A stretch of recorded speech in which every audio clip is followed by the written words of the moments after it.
바울은 빌립보 교회 성도들이 그리스도의 사랑 안에서 지식과 총명으로 점점 더 풍성하게 자라기를 간절하게 기도했습니다. 그가 이처럼 성도의 성숙을 위해서 기도하는 목적은 성도들이 신앙과 삶을 위협하는 세상 속에 살면서도 올바른 분별력을 가지고 모든 것을 잘 분별할 수 있는 영적인 탁월함을 갖게 하기 위해서라고 그 목적을 밝혔습니다. 성도는 세상의 위협과 공격이 강해서 넘어지고 자빠지는 것이 아닙니다. 성도는 그것들을 능히 분별하고 대처할 수 있는 충분한 능력을 갖추지 못했기 때문에 신앙이 또 삶이 무너지는 것입니다. 그래서 바울은 성도들이 현실 안주의 삶을 살기보다는 더 적극적으로 믿고 또 공격적으로 믿는 그 믿음을 통해서 모든 상황 속에서 하나님의 뜻을 분별할 수 있는 영적인 탁월함을 갖추기를 원했습니다. 그래서 어떤 상황이 우리를 둘러싸고 있을지라도 그 가운데에 하나님의 역사가 있음을 볼 수 있는 안목을 갖추는 거죠. 제가 어제 그제 말씀을 보면서 그런 생각을 했습니다. 불의가 지배하는 세상 속에서도 여전히 하나님의 섭리는 흐른다. 우리가 누가복음을 묵상하고 있는데 예수님이 태어난 시대에는 이스라엘로서는 그 유대 땅으로서는 가장 고통스럽고 어려울 때입니다. 큰 박해가 있었고 또 어느 것 하나 마음을 편히 둘 수 없는 그런 사회적인 환경이 있을 때 그때 예수님께서 이 땅에 태어나시는데 하나님이 그 상황과 환경을 오히려 사용하셔서 구약 성경에 예언된 하나님의 말씀을 이루어 가시는 거죠. 그래서 하나님은 우리가 생각할 때는 칠흑같이 어둡고 소망이 없는 그때 세상의 불신앙의 능력과 불의한 자들의 힘이 가득한 그 세상이 흘러갈 때에도 이면에 하나님의 섭리가 흘러가도록 역사하시는 것입니다. 성도는 그걸 믿어야 되는 거죠. 그 성도는 어떤 상황 속에서도 그런 탁월함으로 하나님의 역사와 섭리를 볼 수 있는 안목을 가져야 된다는 겁니다. 바울이 성도들이 그리스도의 사랑 안에서 풍성한 성장을 이루기를 바라는 두 번째 목적이 오늘 본문에 담겨 있는데 성도들을 향한 기도의 두 번째 목적은 모든 성도들이 진실하여 허물 없이 그리스도의 날까지 이르기를 바라는 것입니다. 오늘 본문 10절인데요. 우리 10절을 한번 같이 읽겠습니다. 너희로 지극히 선한 것을 분별하며 또 진실하여 허물 없이 그리스도의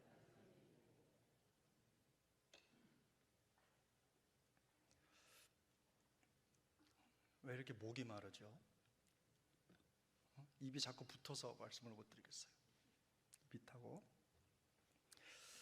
너희로 지극히 선한 것을 분별하며 또 진실하여 허물 없이 그리스도의 날까지 이르고. 근데 여기 대부분의 성경학자들은 이 빌립보서 1장 10절에 너희로 지극히 선한 것을 분별하며 그 뒤에 또라고 나와 있는 단어가 없어야 될 말이 있다고 얘기를 합니다. 그래서 분별하라 여기 딱 끊고 그 다음에 뒤에 진실하여 허물 없이 그리스도의 날까지 이루고 이렇게 돼야 된다는 거죠. 문장을 바꿔서 이 그리스도의 날까지 이르는 삶이라고 하는 것은요 우리 모든 성도들의 꿈이고 소망입니다.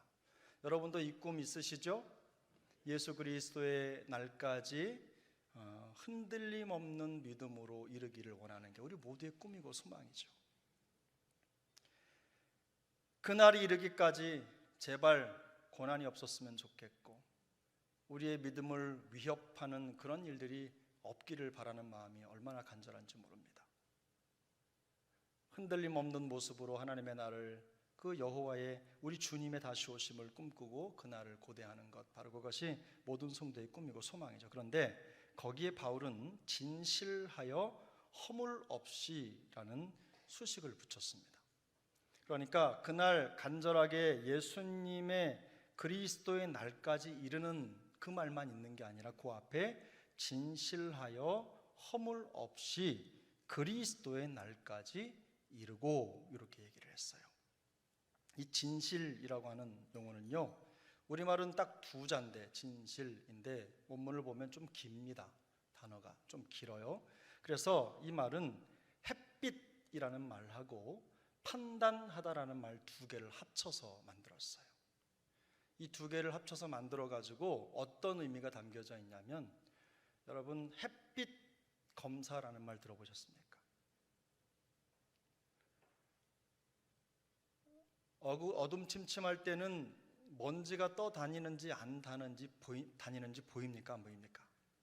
안 보이죠? 그런데 거기에 창문 틈으로 쫙 한 줄기 빛이 비추면 먼지가 보여요? 안 보여요? 어떻게 하세요? 누구나 다 알죠? 그걸 햇빛 검사라고 합니다. 그런 것처럼 이 진실이라는 말은 우리 눈에 보이지 않던 먼지들이 마치 햇빛이 비치면 보이는 것처럼 어떤 대상이 그 햇빛 검사를 받는 거예요. 그 검사를 통해서 그 마음의 상태가 검증됐다는 뜻입니다. 여러분 무섭지 않으세요? 하나님이 우리의 마음에 빛을 비추셔서 우리의 마음속에 낀 먼지와 때들을 그대로 보여주신다는 거예요. 그런데 그 검사에 안 걸리는, 그게 바로 이 진실이라는 말이에요. 그만큼 죄에 대해서 깨끗하고 순도 높은 성결을 나타내는 것입니다. 그러므로 성도가 진실하다는 것은 그 마음에 숨겨진 나쁜 의도나 동기가 없다는 겁니다.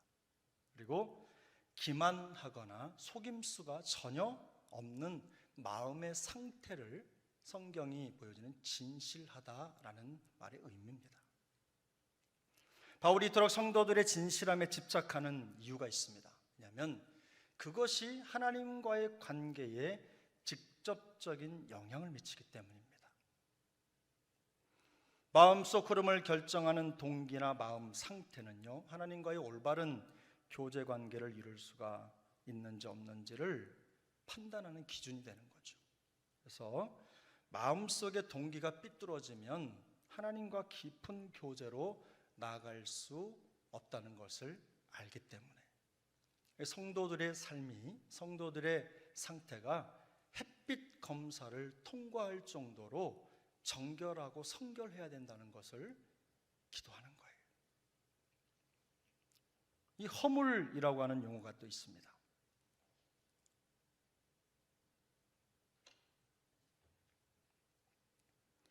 이 허물이라고 하는 말은 걸려 넘어지게 한다라는 뜻입니다.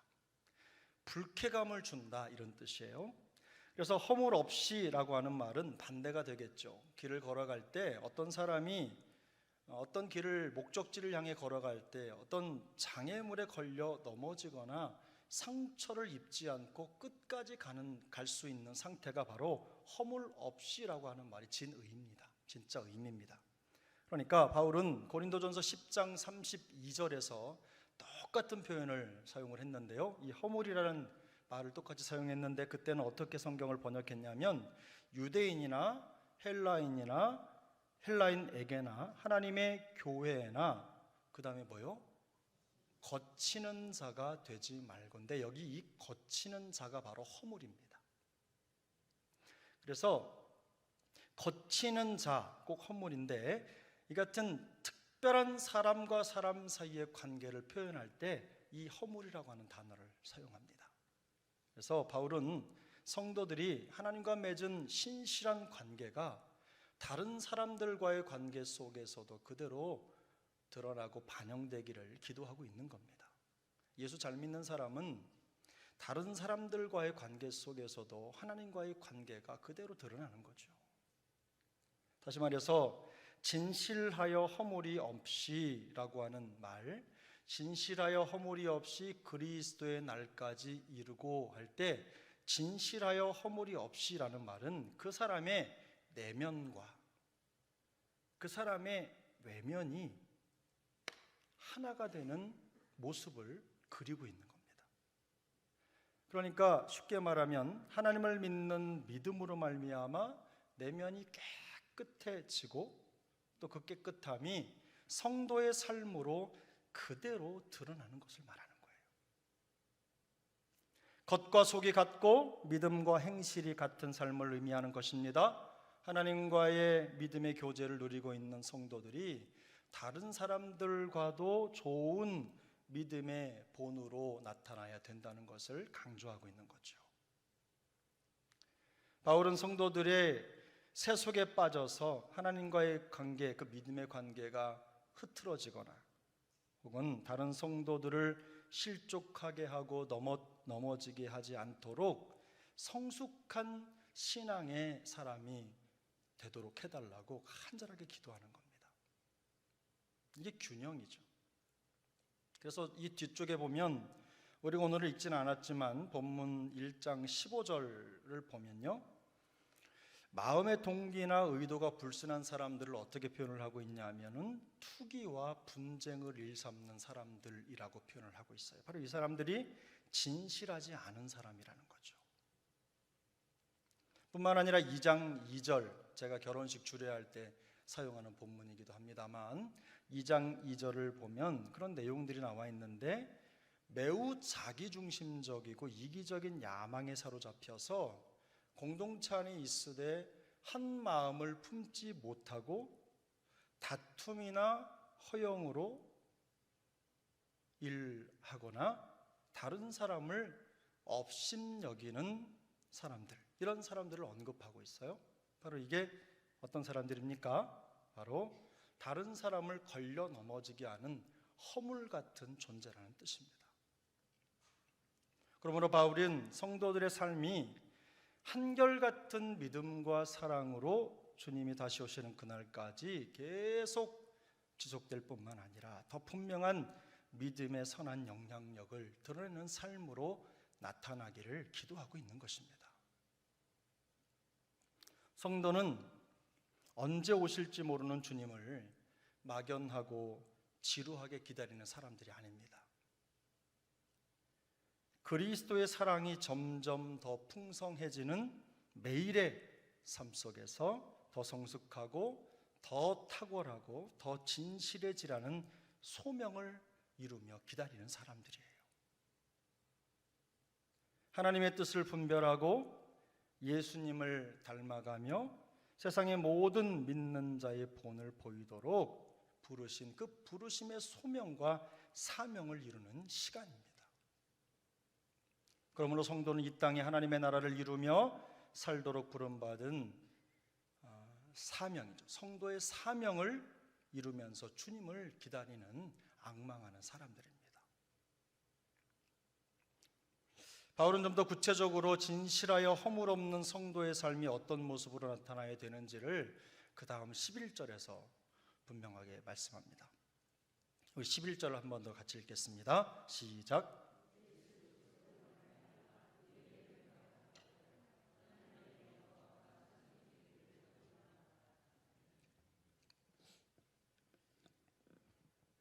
오늘 왜 이럴까요? 제가 입이 붙어서 말씀을 못 드리겠네요. 위하고 밑에 입술 작게 붙어가지고 죄송합니다. 빌립보서 1장 11절, 예수 그리스도로 말미암아 의의 열매가 가득하여 하나님의 영광과 찬송이 되기를 원하노라 그랬습니다. 네, 여기 보면 성도의 삶을 지탱하는 아주 핵심적인 것들이 이 짧은 한 구절에 담겨져 있어요. 왜냐하면 구원과 그리고 그 구원을 이루신 목적에 대한 진술이 이 한 절에 담겨 있는 겁니다.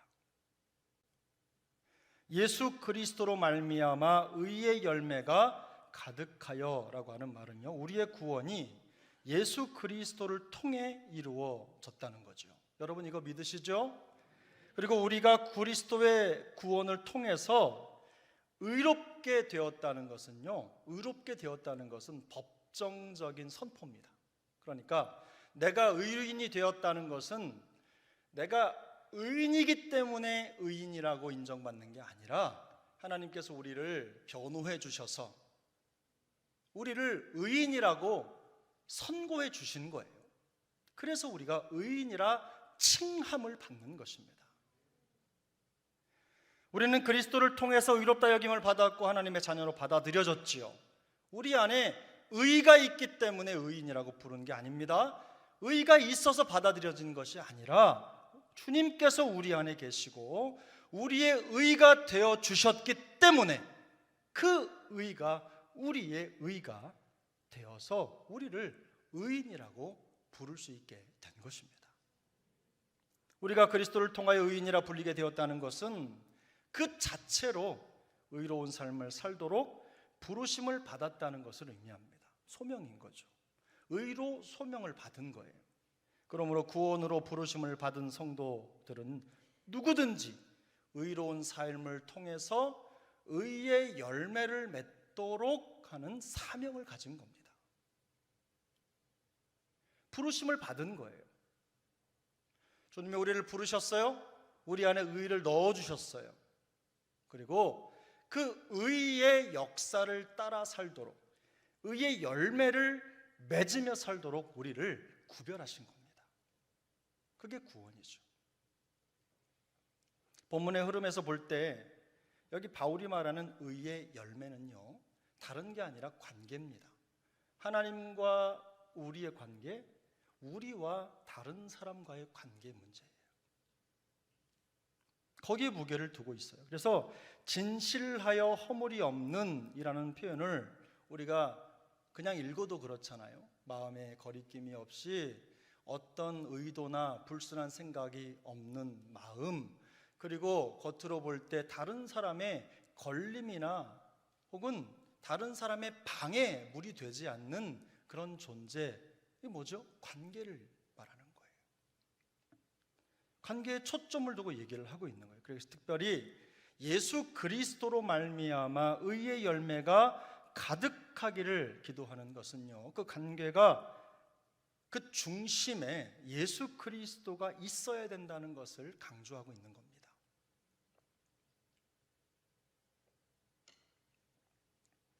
우리는 우리의 힘과 능력으로 진실하고 허물이 없는 삶을 지속할 수 있는 존재가 아닙니다. 우리가 아무리 많은 것을 배우고 능력이 있어도 우리 힘으로 우리의 거룩을 지킬 수가 없습니다. 우리 힘으로 의를 이룰 수가 없는 존재예요. 돌아서면 죄를 마시고 죄를 먹습니다. 눈을 감으면 다른 생각이 나는 존재가 인간입니다. 듣고 싶지 않아도 듣고 죄를 범하고 보고 죄를 범하는 거예요. 만지고 싶지 않아도 만지면서 죄를 범하는 거죠. 우리가 영적인 탁월함을 원할 때도 마찬가지입니다. 우리 힘으로 이룰 수 있는 게 아니죠. 우리가 성화라는 말을 주로 많이 씁니다만 성화도 은혜입니다. 내 힘, 내 능력으로 이루는 게 아니라 우리 하나님의 은혜가 없이는 성화가 이루어지지 않아요. 우리의 탁월함과 진실과 허물 없는 삶은 오직 예수 그리스도를 통해서만 가능해지는 것입니다. 그래서 그 근거가 예수님의 말씀에 있는데 요한복음 15장 5절을 보면 우리 요한복음 15장 5절 함께 읽겠습니다. 시작. 나는 포도나무요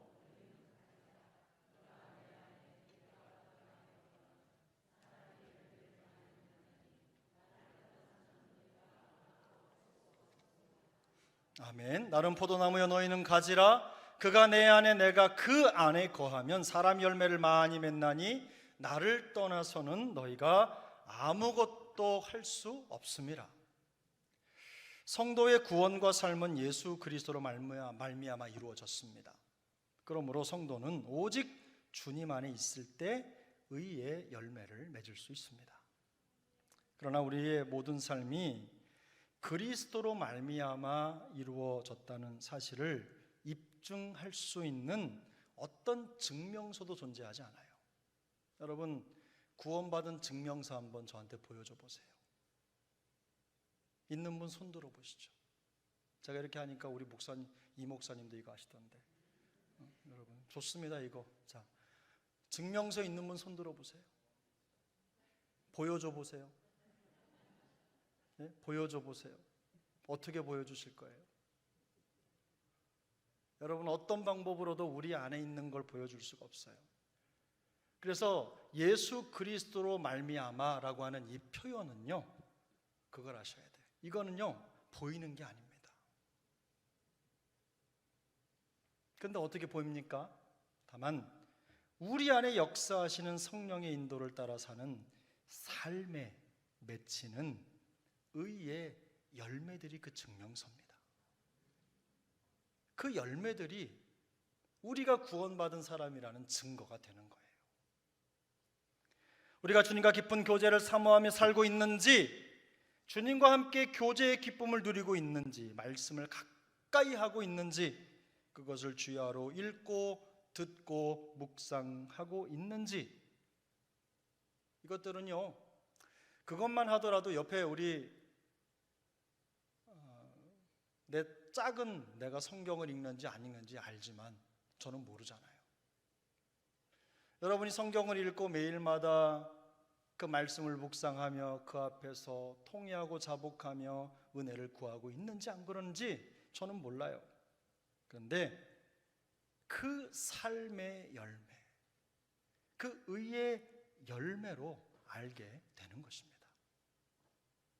우리가 진실하여 허물 없이 주님의 재림을 기다리고 있는지 그렇지 않은지, 우리가 관계를 맺고 살아가는 사람과 사람 사이에 남긴 관계의 흔적, 헌신의 열매, 충성의 열매들로 알게 되는 겁니다. 자, 그럼 다시 한번 여쭙겠습니다. 나는 이런 헌신의 열매, 충성의 열매, 관계의 흔적이 있다.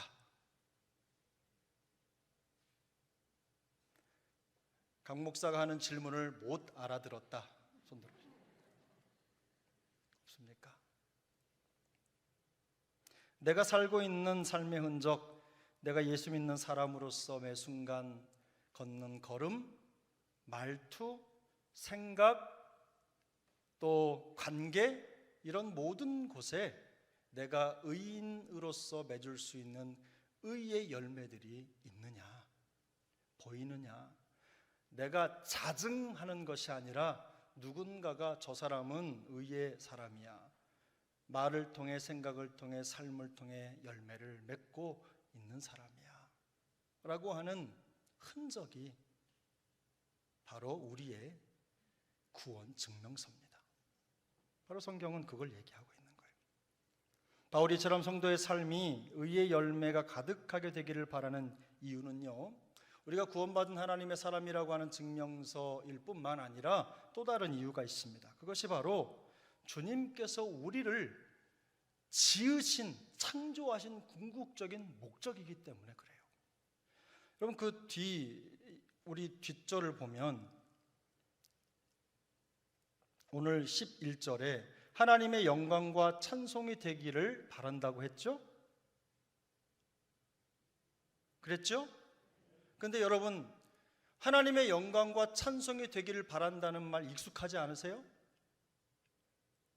이사야 선지자가 우리를 통해 말씀할 때, 우리에게 말씀할 때 똑같은 말을 했어요. 이 백성은 내가 나를 위하여 지었나니, 어떻게 해요? 나의 찬송이 되게 하려 함이니라. 뿐만 아니라 우리 소요의문답 1번 일문일답이 뭐죠? 하나님이 인간을 지은 목적이 뭐죠? 하나님을 영원토록 즐거워하게 하는 것, 하나님을 찬양하게 하는 것. 바로 그게 인간을 지은 첫 번째 목적이라는 거예요. 주님은 우리를 하나님께 영광을 돌리고 하나님을 찬송하게 하시려고 창조하셨어요. 주님께서 가르쳐 주신 주기도문에도요, 우리가 주기도문 다 외우시죠? 주기도문 시작. 하늘에 계신 우리 아버지여,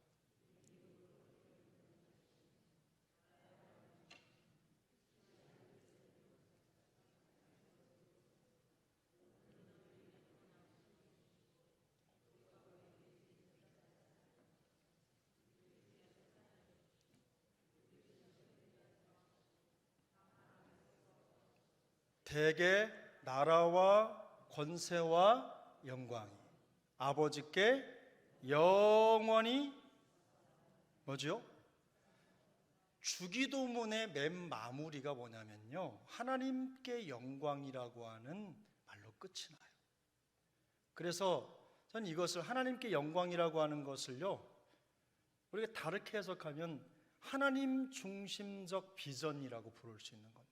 그래서 모든 성도는 하나님 중심적 비전으로 집중합니다. 어떤 일을 하든지 무엇을 하든지 그게 제일 중요한 제일 최고의 선인 겁니다.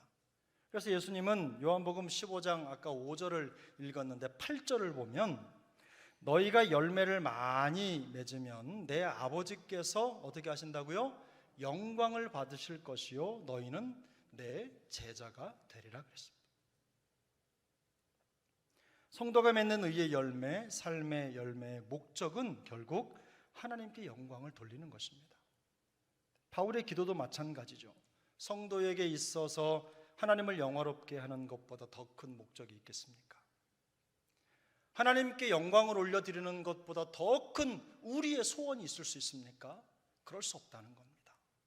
의의 열매를 맺고 진실과 허물 없는 모습으로 그리스도의 날까지 이르고 거꾸로 올라가면 탁월함을 가지고 세상을 분별하고 진리와 지식과 총명함으로 분별하면서 사랑의 풍성한 능력 안에 거하는 것. 거꾸로 말하면, 다시 바로 말하면 사랑의 풍성함 안에서 지식과 총명함으로 자라가고 더 풍성히 자라가고 또 탁월함을 가지고 분별하면서 오늘 말씀 있는 것처럼 그리스도 예수 안에서 온전한 삶을 이루는 것. 주님이 오시는 그날까지 어떻게 해요? 진실과 또 허물 없이 삶을 지속하고 11절에 다시 어떻게 해요? 예수 그리스도로 말미암아 의의 열매를 가득가득 맺는 것. 이 목적이 뭐라고요? 하나님의 영광을 드러내기 위한 거라는 거예요. 이 한 가지 목적입니다. 성도의 삶의 목적이 하나님께 영광을 돌리는 것이라는 말은 앞서 말씀드린 대로 성도의 비전은 하나님 중심적 비전, 하나님 뜻을 이루어드리는 것으로 집중해야 된다는 겁니다. 그러므로 예수 그리스도로 말미암아 구원을 받아 의에 이르도록 부르심을 받은 모든 성도는 같은 비전을 중심으로 삶이 펼쳐지는 겁니다. 다른 모양으로 있지만, 다른 생각을 가지고 살아가는 것 같지만, 각자의 삶에서 자기 마음대로 정해진 삶을 사는 것 같지만, 그러나 모든 삶의 중심은 뭐예요? 하나님 중심적 비전으로 모아지는 겁니다.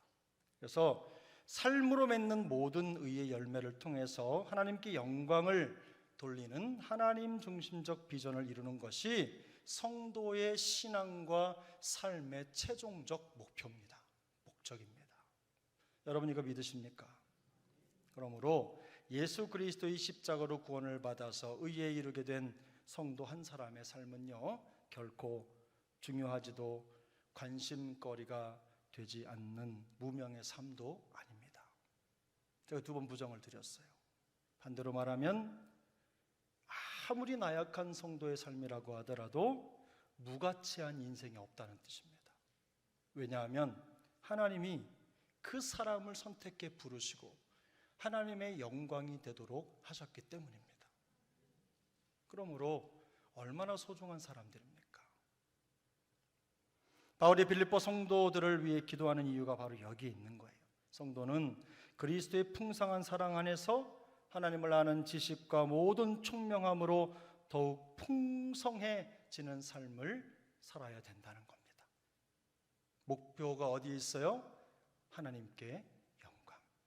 어떤 환경과 상황 속에서도 하나님의 선한 것을 분별하고 또 그것을 깨달아 알 수 있는 탁월함을 갖추기 위해서 기도하고 깨어 있어야 된다는 거예요. 왜냐하면 자칫 잘못하면 우리의 마음이 미혹돼서 넘어가기 때문에 마침내 구원이 완성되는 그날까지 진실하여 허물이 없이 행하며 예수 그리스도로 말미암아 의의 열매를 맺도록 하기 위해서 온 마음을 쏟아야 된다고 말하는 것입니다. 그러므로 여러분, 하나님께 영광과 찬송을 올려드리는 하나님 중심적 비전을 이루어드리는 그런 삶이 되게 하기 위해서 우리 안에 역사하시는 성령의 능력을 따라서 힘을 다하여 수고해야 될 줄로 믿습니다. 우리의 마지막이 지금이 아니라 마지막이 하나님이 기뻐 받으시는 영광과 찬송 그 자체가 될 수 있도록 하기 위해서 마음을 쏟는 겁니다. Finishing well이라는 말 들어보셨습니까? 대부분의 사람들이 시작은 그럴듯하게 하는데요, 마지막 마무리에 다 망가뜨려요. 인생을 시작하는 여정은 거의 비슷한데 그 과정을 통해서 큰 업적을 이루는 분도 계십니다. 그런데 막판에 마지막에 마무리가 어떻게 되느냐가 무엇보다도 중요한 거죠. 근데 여기 보면 우리 그리스도인들의 삶이요, 그리스도의 날까지 그때가 끝인데 그 개인적 종말도 있고 우리 역사적 종말도 있습니다만 우리 개인적 종말을 이루는 그 순간도 마찬가지로 우리가 죽음이 언제 우리에게 다가올지 모르기 때문에 매 순간 후회 없는 모습으로 하나님 앞에 서 있는 것이 얼마나 중요한지 모릅니다. 그러므로 여러분, 매 순간 우리의 삶이 하나님 앞에 영광과 찬송 그 자체가 될 수 있도록 더욱 힘쓰는 은혜가 있기를 축복합니다. 그러므로 우리가 어떤 상황에 놓여 있을지라도 우리의 영적인 신분에는 아무런 변화가 없습니다. 우리는 예수 그리스도로 말미암아 의의 열매를 맺도록 부르심을 받은 의의 사람들입니다. 우리가 처한 것이 극심한 고난이든 가난이든 현실적인 관계의 어려움이든 어떤 것이든 상관이 없습니다. 바울이 기도하는 것처럼 하나님의 영광과 찬송이 되는 하나님 중심적 비전을 붙잡고 우리가 살아간다면 우리 안에 기쁨과 감사가 끊이지 않을 것입니다. 어떤 곳에서든 세상의 불의가 가득한 환경 속에서도 하나님의 역사와 섭리는 흐른다는 것을 믿고 우리가 주님의 뜻을 이루어 드리는 사람으로 부름받았다는 그 영적인 존재감을 가지고 능력 있게 살아간다면 여러분, 우리는 결코 실패하지 않을 것입니다. 바울이 고난 가운데서도 기쁨을 잃지 않는 비결이 바로 이거였습니다. 이 비전을 붙잡았던 거예요. 이 말씀의 은혜와 도전이 우리 모두에게 동일하게 임하기를 바랍니다. 우리의 모든 삶이 주님 오시는 그날까지 흔들리지 않길 바랍니다. 이 비전을 붙잡고 끝까지 사명의 길을 벗어나지 않는 멋진 믿음의 여정을 살아낼 수 있기를 예수님의 이름으로 축복합니다.